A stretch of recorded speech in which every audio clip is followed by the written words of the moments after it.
Hello అండి. Deep fry లేకుండా 2 spoon ఆయిల్‌తోనే కొబ్బరి పూర్ణ బూరెలు తయారు చేసుకోవచ్చు. Healthy and tasty.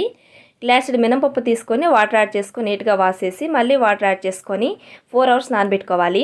అదే గ్లాస్‌తో హాఫ్ గ్లాస్ ఇడ్లీ రవ్వ, హాఫ్ గ్లాస్ రైస్ ఫ్లోర్ తీసుకొని వాటర్ యాడ్ చేసుకొని ఒక 10 మినిట్స్ నానబెట్టుకోవాలి. వేరే ప్యాన్‌లో హాఫ్ కప్ బెల్లము, ఒక కప్పు కొబ్బరి తురుము యాడ్ చేసుకొని బెల్లం కరిగి దగ్గర పడేంత వరకు లో ఫ్లేమ్‌లోనే కలుపుకుంటూ దగ్గర పడనివ్వాలి. లాస్ట్‌లో యాలకుల పౌడర్ యాడ్ చేసుకొని కలిపి రౌండ్‌గా ఉండలు చుట్టుకొని పక్కన పెట్టుకోవాలి.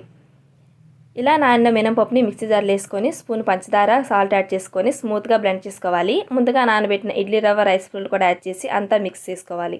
పొంగనాల ప్యాన్లో ఒక స్పూన్ ఆయిల్ యాడ్ చేసుకొని మనం ముందుగా తయారు చేసిన కొబ్బరి లడ్డును మినపప్పులో డిప్ చేసుకొని పొంగనాల ప్యాన్లో యాడ్ చేసుకోవాలి.